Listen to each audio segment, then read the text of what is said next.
नमस्कार। मैं आयुर्बज़ एप्लीकेशन तथा चरक कोचिंग सेंटर की ओर से वैद्य धवल ढोलकिया आप सभी का आज इस यूपीएससी पेपर सॉल्यूशन अंतर्गत स्वागत करता हूं। जितने भी क्वेश्चन हैं उन सभी के सही सटीक आंसर विथ प्रॉपर रेफरेंस आज हम यहां पर डिस्कस करेंगे। हमारा ये जो सेशन है वो दो भाग में विभाजित है, तो उस तरह से हम आगे जाएंगे। यहाँ पर जो भी आंसर आपको दिए जाते हैं वो ऐसे है कि वो विथ रेफरेंस है, मतलब वो सही होंगे। प्रथम प्रश्न है, आचार्य सुश्रुत के अनुसार सूची 1 को सूची 2 के साथ सुमेलित कीजिए। ये जो प्रश्न है वो प्रश्न टाइप है मैच द फॉलोइंग। ये प्रश्न जो है वो पूछा गया है सुश्रुत संहिता कल्पस्थान दूसरे अध्याय से, श्लोक नंबर 19 से लेके 23, 19 टू 23, उसमें से यह प्रश्न पूछा गया है। तो यहाँ पर जो सही आंसर होगा वो होगा ऑप्शन सी, मतलब A3, B1, C4, D2। ये रेफरेंस आप अभी स्क्रीन पे देख रहे होंगे। सुश्रुत संहिता कल्पस्थान दूसरा अध्याय, श्लोक नंबर 19 से 23 के बीच में से ये प्रश्न पूछा गया है। दूसरा प्रश्न है, acute cyanide poisoning is an example of, ये किन का एग्जाम्पल है? तो ये है हिस्टोटॉक्सिक एनोक्सिया। एलोपैथी साइड से ये प्रश्न पूछा गया है। तीसरा प्रश्न यहाँ पर है, आचार्य माधवकर के अनुसार निम्न में से कौन सा एक ज्वर मुक्ति का लक्षण नहीं है? यहाँ पर खास देखने वाली चीज ये है कि यहाँ पर नहीं है ऐसा बताया है। तो यहाँ पर अंतर्दाह जो है उनका समावेश इसमें नहीं है। शीर्षकंडु मुखपाक स्वेदम ये श्लोक के अंतर्गत आता है, तो इनका समावेश है। माधव निदान ज्वर अध्याय से ये प्रश्न पूछा गया है। चौथा प्रश्न है, आचार्य माधवकर के अनुसार निम्न में से कौन कौन से आमवात के सामान्य लक्षण नहीं है? आपने सेशन में देखा होगा, हमारे जो एफएक्यू सेशन है उसमें से माधव निदान अंतर्गत विशेष अध्याय उसमें एक आम बात है। सेशन के दौरान हमने बात की थी कि यहाँ से इनके सामान्य लक्षण वाला प्रश्न पूछा जाता है, वृश्चिक दंश वाला श्लोक भी पूछा जाता है। तो इसी में से ये प्रश्न आया है। जितने भी एफएक्यू आपको पहले बोले गए थे उसी में से ये पेपर काफी सारा आया है। तो यहाँ पर सही आंसर क्या होगा? सही आंसर होगा option B, that is 1, 2 and 4। तृषा, ज्वर तथा अरुचि ये सामान्य लक्षण है। पांचवा प्रश्न है, आचार्य सुश्रुत के अनुसार वात रक्त का प्रसार निम्न में से किस एक के प्रसार के जैसा होता है? इट इज सिमिलर, किनके समान है? तो यहां पर दो तरह की स्थितियां बनती है जो ऑप्शन में गड़बड़ी कर सकती है, एक आखु विष तथा एक आशु विष। तो यहां पर सही आंसर होगा चूहा विषाक्तता। चूहा विषाक्तता, that is just like a rat poisoning, आखु विषम इवम, ये सूत्र है। छठवां प्रश्न है, आचार्य माधव के अनुसार कोष्ठुक शीर्ष में निम्न में से कौन सी एक संधि प्रभावित होती है? जानु संधि मध्यम, जानु संधि के मध्य में, श्रुगाल शीर इवम, शियाल के शिर के जैसा, वात रक्त के कारण उत्पन्न एक शोथ होता है, दैट इज नोन एज कोष्ठुक शीर्षम। तो यहां पर सही आंसर होगा ऑप्शन डी, जानु संधि, क्योंकि ये जानु संधि मध्य में देखा जाता है। नेक्स्ट हमारा प्रश्न है प्रश्न नंबर 7, आचार्य माधवकर के अनुसार स्वेद आधिक्य स्वेदहीनता कौन से व्याधि का पूर्व रूप है? यहाँ पर आंसर होगा ए, वात रक्त। यहाँ पे यदि ऑप्शन में कुष्ठ होता और आगे कुछ सूत्र रखा होता तो ये प्रश्न और भी थोड़ा कठिन हो पाता। यहाँ पर बाकी के ऑप्शन अपने आप निकल जाएंगे, तो सही आंसर होगा वात रक्त। आचार्य चरक के अनुसार निम्न में से कौन सा एक निदान का समानार्थी नहीं है? ये प्रश्न चरक संहिता निदान स्थान प्रथम अध्याय से पूछा गया है। ई खलु हेतु निमित्त आयतन कर्ता कारण प्रत्यय समुत्थान निदानम। यहाँ पर परिणाम नहीं है। ये निदान स्थान के प्रथम अध्याय का ये जो श्लोक है, उसी के आगे में उन हेतुओं के भेद बताए हैं, तो वहां से ये परिणाम ऑप्शन निकाला है। नौवा प्रश्न है, a patient age 60 years has blood urea value of 60 mg by dl, his approximate blood urea nitrogen that is BUN value will be. यहां पर सही आंसर होगा 120 mg by dl। 10वां प्रश्न है, एक 35 वर्षीय व्यक्ति दुर्बलता, थकान, श्रमज कृच्छ श्वसन, कान बजना, पिंडिकों में दर्द तथा अत्यधिक निद्रा की तकलीफ बताता है। इनके आधार पे आप क्या निदान करेंगे? यहाँ पर ऑप्शन है शोष, ज्वर, वात व्याधि, पांडु रोग। ये प्रश्न हमारा पूछा गया है चरक संहिता चिकित्सा स्थान 16वां अध्याय, श्लोक नंबर 13 से 16। संभूते अस्मिन् भवेत सर्व कणक श्वेडी हतानलः दुर्बलम सदनु अन्नवेट। तो यहाँ पर इसका सही जो आंसर होगा वो पांडु रोग होगा। यहाँ पे आप देख पा रहे हैं श्लोक नंबर 15 तथा 16 में भी बताया है पिंडिकोद्वेष्टन। तो ये प्रश्न जो है उसका सही आंसर होगा option D, that is Pandu रोग। हमारा 11वां प्रश्न है, मैच द फॉलोइंग, सूची को सम्मिलित करें। यहाँ पर यह प्रश्न शालक्य तंत्र से पूछा गया है, खास करके सुश्रुत संहिता उत्तर तंत्र, तीसरा अध्याय, श्लोक नंबर 18 से 20। अपरिक्लिन्न वर्तम, श्याव वर्तम, क्लिष्ट वर्तम, क्लिन्न वर्तम। यहाँ पर इनका सही आंसर होगा option A, that is A2 B4 C1 D3।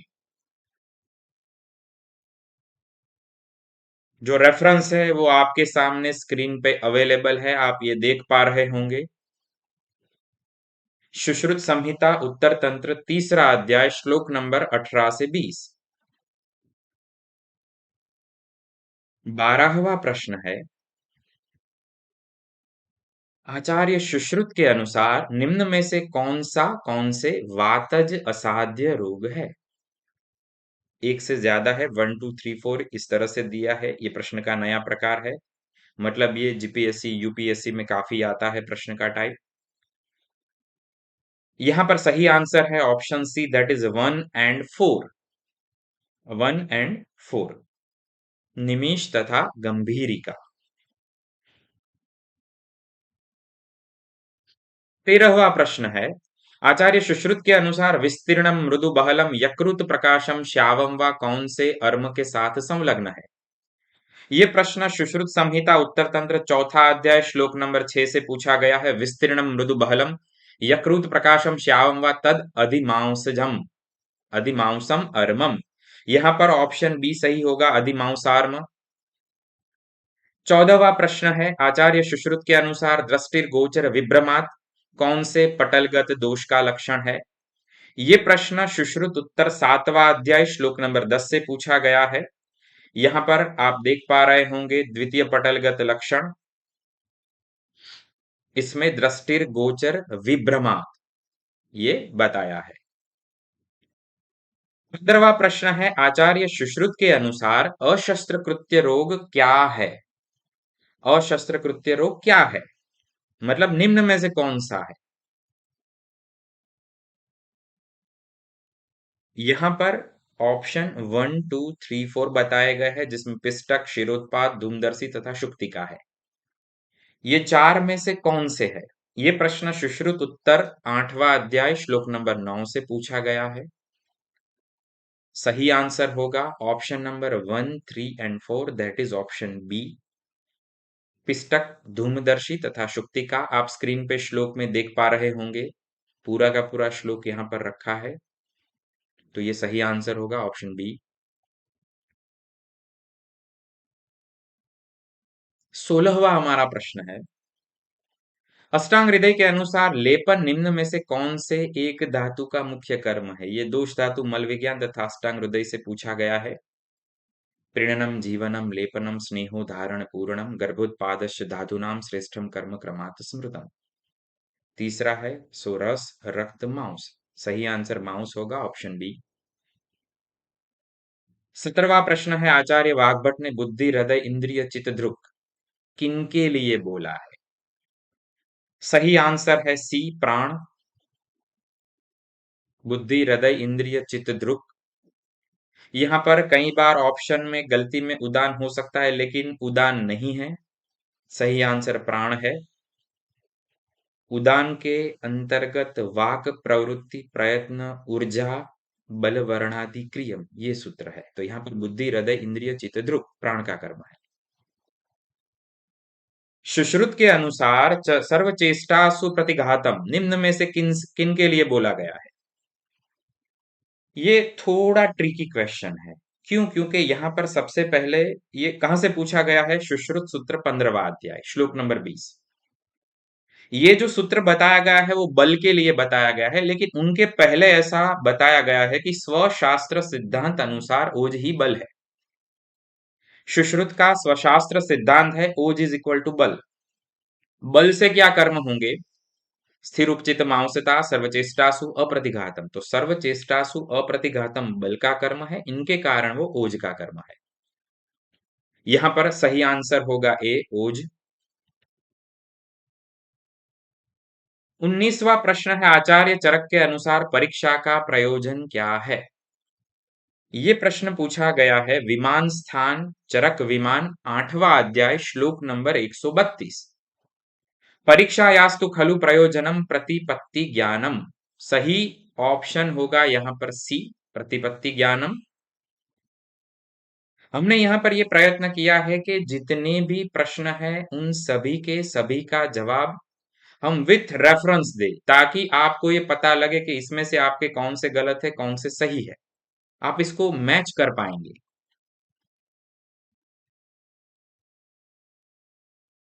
20वां प्रश्न है, निम्न में से कौन सा एक प्रमाण चारवाक द्वारा स्वीकृत है? चारवाक नास्तिक दर्शन प्रत्यक्ष प्रमाण, बाकी के नहीं होंगे। आचार्य चरक के अनुसार बाधन निम्न में से कौन से एक का प्रकार है? ये चरक संहिता चिकित्सा स्थान प्रथम अध्याय प्रथम पाद से पूछा गया है। सही आंसर होगा अभेषज। बाधन स अनुबाधन ये उनके भेद है, तो ऑप्शन सी। नेक्स्ट प्रश्न है क्वेश्चन नंबर 22। आचार्य चरक के अनुसार निम्न में से कौन से अकाल पित्त धूमपान के उपद्रव है? ये प्रश्न हमारा पूछा गया है चरक संहिता सूत्रसान 5वां अध्याय श्लोक नंबर 38। बाधिर्यम आंध्यम मुकत्वम रक्तपीतम शिरोभ्रम अकाले च अतिपीतश्च। तो यहां पर सही ऑप्शन होगा ऑप्शन सी, अंधत्व रक्तपीत मुकत्वम। नेक्स्ट प्रश्न है हमारा, आचार्य सुश्रुत के अनुसार प्रावरुट ऋतु में किन रसों का नियमित सेवन लाभप्रद होता है? ऑप्शन बी सही जवाब है, कटुतिक्त कषाय। प्रश्न नंबर 24। आचार्य चरक के अनुसार तेल को क्या कहा गया है? वात पीत प्रशमनानाम श्रेष्ठम। ये सरल प्रश्न है, होपफुली ये किसी का भी गलत नहीं होगा। 25वां प्रश्न है, स्वस्थवृत एज अ सब्जेक्ट। महर्षि पतंजलि के अनुसार अनुत्तम सुख लाभ किनके पालन से होता है? संतोष।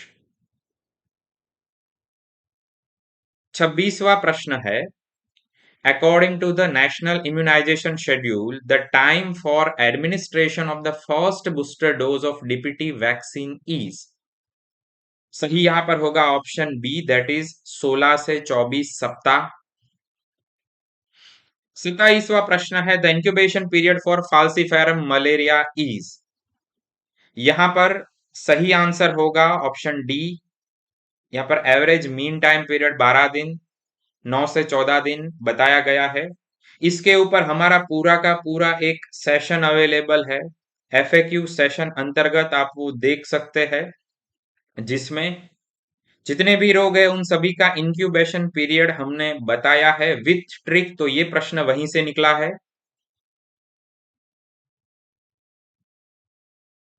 28वां प्रश्न है, आचार्य सुश्रुत के अनुसार दर्विकर दंश के कौन से वेग में हिक्का का लक्षण पाया जाता है? सुश्रुत कल्प से ये प्रश्न निकला है। सुश्रुत कल्प चौथा अध्याय श्लोक नंबर 38। यहां पर सही होगा पांचवा वेग। यहां पर आप देख पा रहे हैं पांचवें वेग अंतर्गत पर्वभेदम हिक्कादाहश्य भवति। यहां पर पांचवें वेग के अंतर्गत हिक्का लक्षण पाया जाता है। 29वां प्रश्न है, आचार्य सुश्रुत के अनुसार निम्न में से कौन सा एक दूषी विष का पूर्व लक्षण नहीं है? सुश्रुत कल्प दूसरा अध्याय श्लोक नंबर 29, यहां से ये प्रश्न निकला है। कौन कौन से है? निंद्रा, गुरुत्वम, विजृंभा, विश्लेष है, अंगमर्द है। तो यहाँ पर छर्दी जो है वो बताया नहीं है। सही आंसर होगा छर्दी, ऑप्शन सी। हमारा 30वां प्रश्न है, आचार्य सुश्रुत के अनुसार ग्रीवा स्तंभ तथा पित्त विणमूत्र नेत्रता किनके लक्षण है? ये प्रश्न पूछा गया है सुश्रुत कल्प दूसरा अध्याय श्लोक नंबर 12। यहां पर वत्सनाभ विषाक्तता में लक्षण मिलेगा ग्रीवा स्तंभ तथा पीत वीण मूत्र नेत्रता। एफएक्यू सेशन के दौरान मैंने आपको वारंवार बोला था कि सुश्रुत कल्प दूसरे अध्याय में से प्रश्न निकलेंगे, मिनिमम 2 निकलेंगे, यहां पर 2 से ज्यादा निकले हैं।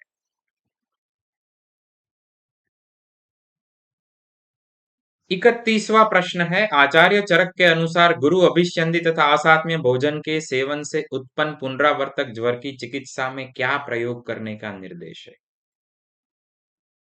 जैसे ही आप ये प्रश्न देखते हैं आपके माइंड में ये तुरंत ब्लिंक होगा कि यहाँ पर यापन बस्ती होगी। फिर आप ऑप्शन में देखेंगे मृदु शोधन भी है, तो आपको लगेगा ये क्वेश्चन जो है वो गलती से भरा है या फिर ये प्रिंटिंग मिस्टेक है। ये प्रश्न पूछा गया है चरक चिकित्सा तीसरा अध्याय श्लोक नंबर 342। ये नोट कीजिएगा खास। ये बहुत ही अच्छा क्वेश्चन है। जिन्होंने ठीक से पढ़ाई की है, इंटरनल पढ़ाई की है, with proper direction and guidance पढ़ाई की है, उनका ये सही हो जाएगा। यहाँ पर क्या बताया है? एक स्थिति बताई है, पुनरावर्तक ज्वर अंतर्गत भी एक स्थिति बताई है। गुरु अभिष्यंदी असात्म्य भोजन के कारण जो पुनर्आगमम ऐसा ज्वर है, वहां पर क्या करना है? लंघन तथा उष्ण उपचार करना है। तो यहां पर सही आंसर होगा ऑप्शन सी, दैट इज लंघन। ये याद रखिएगा। 32वां प्रश्न है, आचार्य चरक के अनुसार अतत्वाभिनिवेश का सही चिकित्सा क्रम कौन सा है? चरक चिकित्सा 10वां अध्याय श्लोक नंबर 61। प्रथम है स्नेहन स्वेदन, इनके बाद सेकंड है संशोधन, तो इनके लिए यहाँ पर पंचकर्म लिखा है। कृत संसर्जनम अर्थात संसर्जन क्रम, और उसके बाद मेद्य अन्नपान सेवन।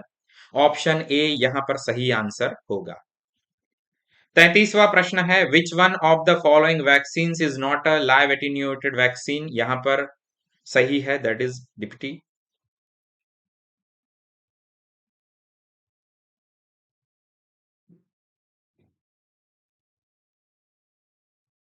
Question number 34।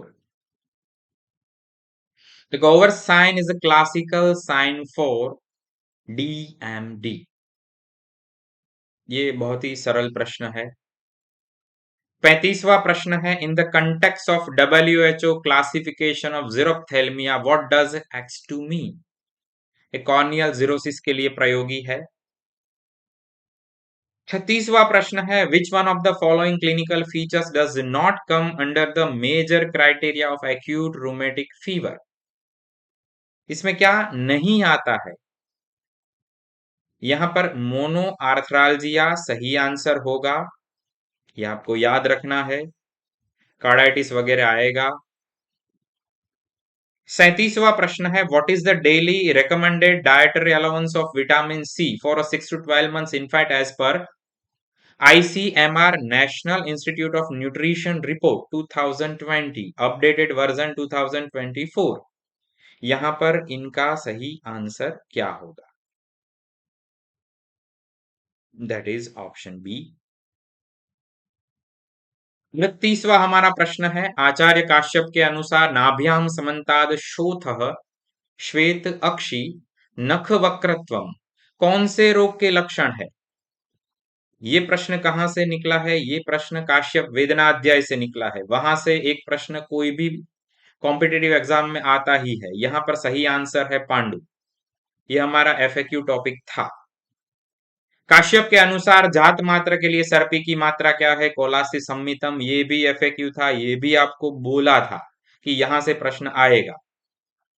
40वां प्रश्न है, सुश्रुत के अनुसार कृमिदंत निम्न में से कौन से दोष से उत्पन्न होता है? सही आंसर है वात, ऑप्शन ए। उल्बक क्या है? उल्बक सहज व्याधि। ये सभी कौमार वृत्ति से है प्रश्न, कौमार प्लस काश्यप। प्रश्न नंबर 42, यहां पर आपको मैच द फॉलोइंग टाइप का प्रश्न है। चरक अनुसार स्तन्य दोष तथा उनसे उत्पन्न लक्षण तथा रोग। ये प्रश्न हमारा निकला है चरक संहिता चिकित्सा स्थान 30वां अध्याय श्लोक नंबर 239 से 242। 239 से 242। सही आंसर यहां पर क्या होगा? A2, B3, C4, D1। Option A will be the right answer. Question number 43, अंगों से कृश एक शिशु ज्वर, अरुचि, गौमूत्र समदेह गंध। यहां पर आप तीन तरीके से उसको डायग्नोस कर सकते हैं। सबसे प्रथम कार्डिनल, दैट इज गौमूत्र समगंध या फिर मूत्र समगंधी। संहिता में यह शब्द प्रयोग हुआ है। साथ में ज्वर तथा अरुचि है। उदर के ऊपर काले रंग का शिराजा। तो ये किनका निदान है? That is a diagnostic feature of मुख मंडिका। यहां पर सही आंसर होगा ऑप्शन ए, मुखमंडिका। प्रश्न नंबर 44, निम्न में से किस एक को पुत्रिणी कहते हैं? पुत्रिणी, मसूरिका, विदारिका, ये सभी की सभी प्रमेय पीड़िका है। ऑप्शन सी, प्रमेय। क्वेश्चन नंबर 45, यहां पर उन्होंने क्या किया है? अलग अलग जो रेफरेंस है चरक संहिता अंतर्गत, अलग अलग रेफरेंस को उन्होंने मैच द फॉलोइंग में डाला है। यहां पर सही ऑप्शन होगा option C, that is A3, B1, C5, D2, E4। कई सारी ऐसी चीजें हैं जिनके द्वारा आप इनको डायरेक्टली पकड़ सकते हैं, डायरेक्टली आप इनको याद रख सकते हैं। जैसे कि यहां पर है विशुद्ध रक्त पुरुषम, जो 4 है, सूची 2 में 4। विशुद्ध रक्तम पुरुषम वदंती, चरक संहिता सूत्र स्थान 24वां अध्याय। यहां पर क्या है? इंद्रियार्थानाम अपक्तृम वेगम, अव्याहत अपक्तृम वेगम। उनसे आप उसको इजीली डायग्नोस कर पाएंगे। ठीक इसी तरीके से नानात्मक विकार में क्या लिखा है? अपरिसंख्या नाम अविष्कृतमा व्याख्याता। पादांशिक क्रम, उसका फेवरेट ये सूत्र है। ये कई बार रेफरेंस में भी पूछा गया है कॉम्पिटिटिव परीक्षाओं में। संतो यान्ति अपुनर्भवात अप्रकम्प्या भवन्ति च। अप्रकम्प्या की टीका भी कई परीक्षाओं में पूछी गई है। अचालनम, अप्रकम्प्या। तो ये बहुत ही अच्छा क्वेश्चन है। यहां पर सही है option C. Question number 46, Wernicke Korsakoff syndrome is related to which one of the following? यहां पर सही आंसर होगा option C, alcohol misuse. It is a neurological caused by deficiency of thiamine, which is commonly associated with chronic alcohol misuse. It manifests as Wernicke's encephalopathy. क्या लक्षण मिलेंगे? Confusion, ataxia, followed by कोरासकॉफ syndrome. यहां पर severe memory impairment मिलेगा। तो यहां पर सही आंसर होगा ऑप्शन सी। 47th क्वेश्चन है, K39 strip test is use for the diagnostic of which disease? It is a rapid diagnostic test that detects antibodies against the Leishmania parasite, जो कि काला आजार को करता है। It is highly specific and sensitive for the disease. Question number 48. Diroside sign in pulse is positive in which one of the following condition? It refers to a double sound heard over the femoral artery. ये महत्वपूर्ण है, याद रखिएगा। Future की परीक्षाओं में भी इस तरह के प्रश्न निकलेंगे। Double sound heard over the femoral artery during systole and diastole. when mild pressure is applied. It is a classical physical findings in severe aortic regurgitation caused by the regurgitate flow back into the left ventricle. यहां पर सही answer होगा aortic regurgitation. 49th प्रश्न है, a 45-year female presented with the complaint of persistent dry cough, shortness of breath, dryness of mouth from last 9 months. अलग अलग clinical condition उनकी बताई गई है. Anti R O anti L positive, x ray showed non erosive arthritis. सभी के सभी report वगैरह यहाँ पर बताए गए हैं. सही यहाँ पर डायग्नोसिस क्या होगा? प्राइमरी शुगरिन्स और जॉगरिन्स सिंड्रोम. कैसे होगा? The symptoms of dry cough, shortness of breath and dryness of mouth with positivity are characteristic of primary Sjogren's syndrome. It often leads to interstitial lung disease, जिनके कारण इंटरलोब्यूलर सेप्टल थिकनिंग और fibrosis imaging में मिलेगा. हमारा 50वां प्रश्न है, 52-year male presented with nodular swelling in the neck from last 10 days. He had intermittent high-grade fever with chills, loss of body weight. On examination, the swelling in neck was found to be non-tender, soft, rubbery, movable, non-matted. और भी यहाँ पर investigation reports वगैरह बताए गए हैं. showed single nodular lesion with mediastinal lymphadenopathy. यहाँ पर सही डायग्नोसिस क्या होगा? Hodgkin's lymphoma, option A. The symptoms of fever, weight loss, and painless lymphadenopathy, along with radiological findings of mediastinal lymphadenopathy, are the hallmark feature of Hodgkin's lymphoma. इनके अलावा elevated LDH level जो है वो भी इनको support करता है इस डायग्नोसिस को. हमारा 51वां प्रश्न है, a 30-year male presented with the complaint of mild dyspnea, chest pain, distension of abdomen with edema in feet, loss of appetite. और भी काफी सारी जानकारी यहाँ पर बताई गई है. डायग्नोसिस क्या होगा? सही यहाँ पर आंसर है option D, tubercular constrictive pericarditis. The symptoms of chest pain, dyspnea, bilateral pitting, edema with a positive Montauk's test, strongly suggestion of TB as the underlying cause.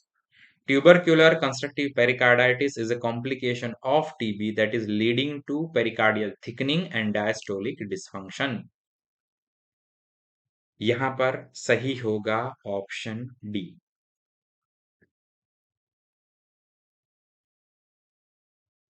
आगे बढ़ने से पहले एक छोटी सी जानकारी आपको दे देता हूं. एआईपीजीटी 2026-2027 की बैच हमारी शुरू है. आप ज्वाइन कर सकते हैं. आप अपने मित्रों को, जूनियर को भी बोल सकते हैं.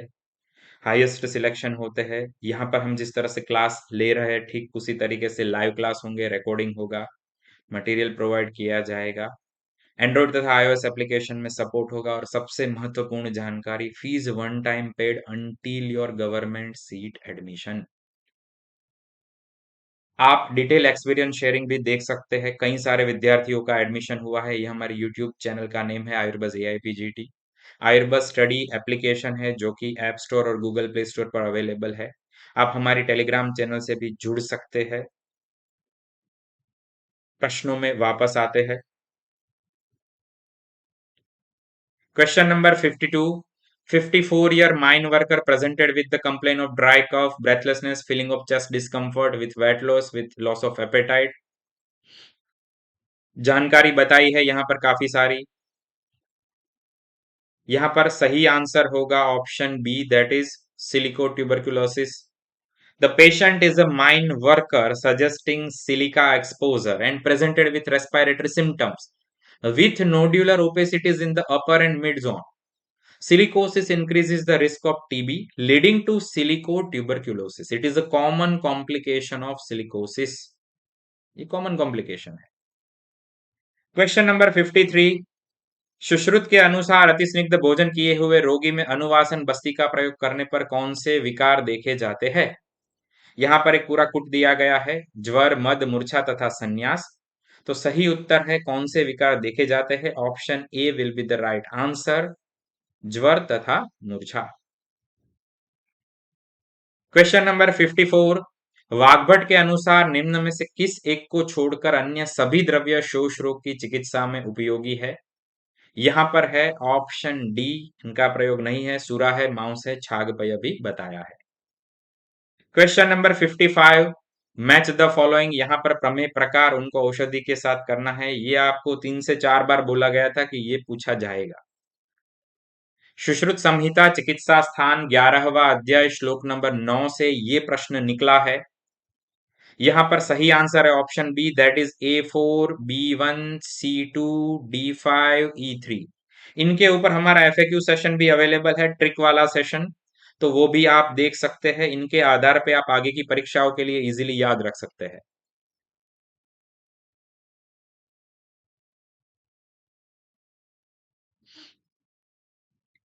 क्वेश्चन नंबर 56, आचार्य चरक ने निम्न में से किस एक विषम ज्वर में चिरायता देने का निर्देश किया है? इसका सूत्र है PKNKG, जो हमने याद रखवाया था। चरक संहिता, विषम ज्वर, कुल 5 कषाय, PKNKG, संतत, सतत, अन्य जुष तृतीयक और चतुर्थक, NKG, KG, किरातिक्त तृतीयक। क्वेश्चन नंबर 57, आचार्य चरक के अनुसार यदि पांडु रोग के रोगी को कामला तथा प्लीहा हो तो कौन सी औषधि श्रेष्ठ है? ये बहुत ही अच्छा क्वेश्चन है, रोगाधिकार से क्वेश्चन है। यहाँ पर सही आंसर होगा ऑप्शन ए, मंडूर वटक, ये उनका रेफरेंस है।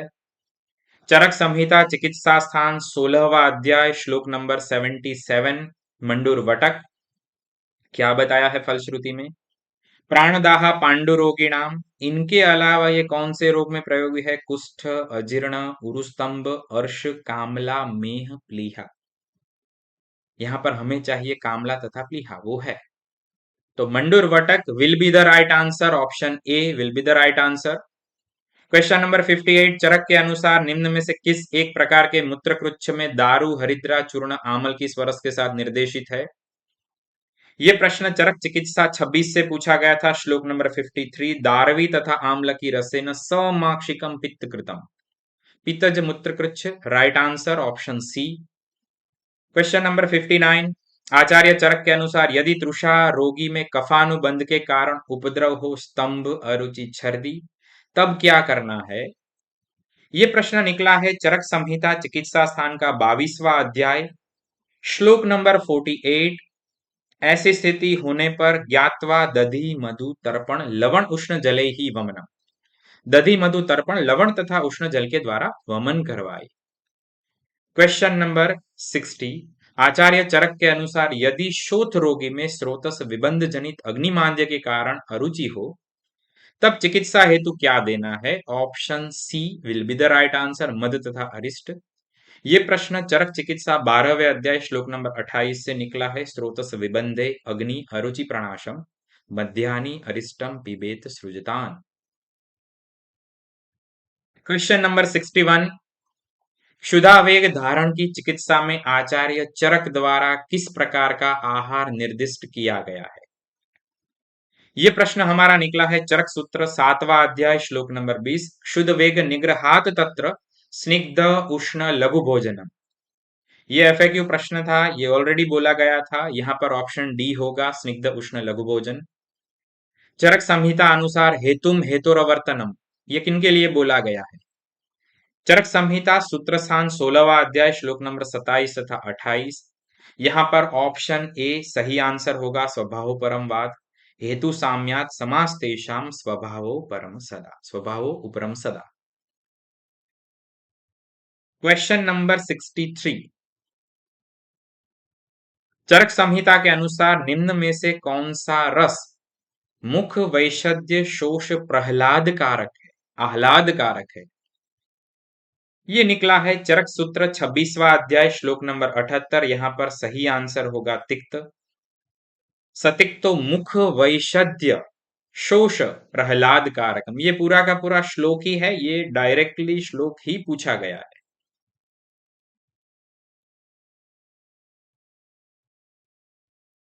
क्वेश्चन नंबर 64, सुश्रुत के अनुसार बीज चिकित्सम क्या है? ऑप्शन डी पुरुष व्याधि औषध क्रियाकाल। सुश्रुत सूत्र प्रथम अध्याय श्लोक नंबर 38, व्याधि औषध क्रियाकालम इति चतुष्टम। क्वेश्चन नंबर 65, चरक संहिता के अनुसार निम्न में से कौन सा कथन सही नहीं है? सी सही नहीं है। ये प्रश्न जो है वो निकला है चरक सूत्र 28वां अध्याय श्लोक नंबर 7। कौन से शरीर व्याधि क्षमत्व वाले होते हैं? तो उसमें सात्म्य आहार उपचित लिखा है, यहां पर असात्म्य है, इसलिए ये गलत हो जाएगा। Question number 66। अनुबंध का सूचक क्या है? अनुबंध क्या है? ऑप्शन बी प्राणे ही सह संयोगम। ये चरक विमान 8वां अध्याय श्लोक नंबर 91 से निकला है, प्राणे ही सह संयोगम।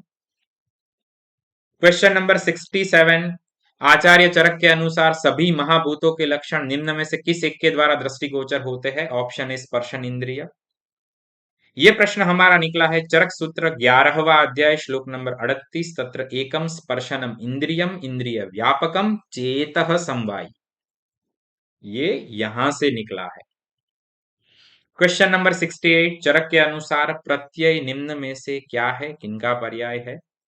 इस तरह का प्रश्न ऑलरेडी आगे पूछा गया है। निदान स्थान, प्रथम अध्याय, ई खलु हेतु निमित्त आयतन कर्ता कारण प्रत्यय, समुत्थान निदानम इत्यर्थांतर। तो यहां पर निदान और प्रत्यय पर्याय है। Question number 69। चरक के अनुसार सूची 1 को सूची 2 से सुमेलित कीजिए। यहां पर ऑप्शन बी सही आंसर है। A3, B4, C2, D1 ये सही है।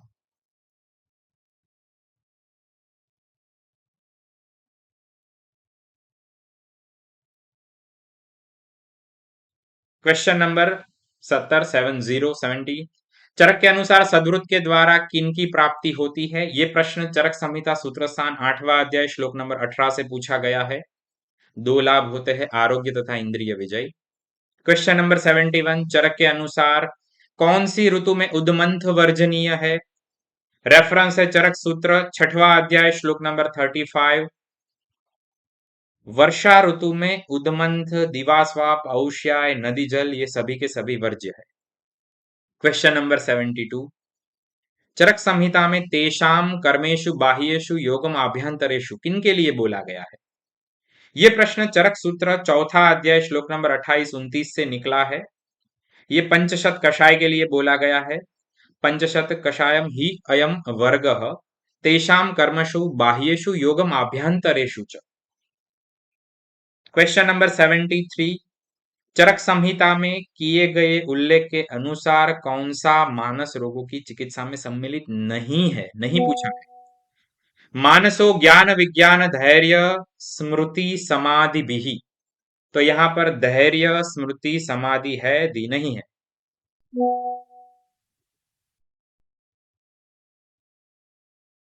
ये आपको खास याद रखना है। Question number 74। चरक संहिता में वर्णित सूर्य प्रकाश में तारों का न दिखना कौन से प्रत्यक्ष बाधक कारण का उदाहरण है? ये प्रश्न चरक संहिता सूत्रस्थान 11वां अध्याय श्लोक नंबर 8 चक्रपाणी टीका से निकला है। अभिभवात सही आंसर होगा। उनके लिए एग्जाम्पल दिया है मध्यम दिने उल्कापातस्य। जैसे कि आप दोपहर के समय उल्कापात है तो आप नहीं देख पाएंगे, ठीक उसी तरह से सूर्य प्रकाश में आप तारों को नहीं देख पाएंगे, ये अभिभव है। Question number 75। Match the following. ये प्रश्न हमारा निकला है चरक संहिता सूत्रस्थान 13वां अध्याय श्लोक नंबर 14 तथा 15। यहां पर सही आंसर होगा option A, that is A4, B3, C5, D1, E2। ये हमारा FAQ है, इसके बारे में आपको वारंवार बोला गया था। तो ये हमारा जो पेपर सॉल्यूशन सेशन है उसको हम दो हिस्सों में विभाजित करते हैं। इसका जो प्रथम भाग है उसमें हमने क्वेश्चन नंबर 1 से 75 तक विथ प्रॉपर रेफरेंस डिस्कस किया। अगर आप इसका आगे वाला सेशन चाहते हैं तो नीचे कमेंट में लिखिएगा, और भी यदि आप कुछ सेशन चाहते हैं तो आप नीचे लिख सकते हैं। इस वीडियो को यदि आपको ये पसंद आया है तो आप ज्यादा से ज्यादा लाइक कीजिए, इसको शेयर कीजिए, अपने जितने भी मित्र हैं उन सभी तक पहुंचाइए, जितने भी आयुर्वेद प्रेमी है, जितने भी आयुर्वेद वाले हैं उन सभी तक ये वीडियो आप पहुंचाइए। मेरे साथ जुड़ने के लिए आप सभी का बहुत बहुत शुक्रिया। Thank you.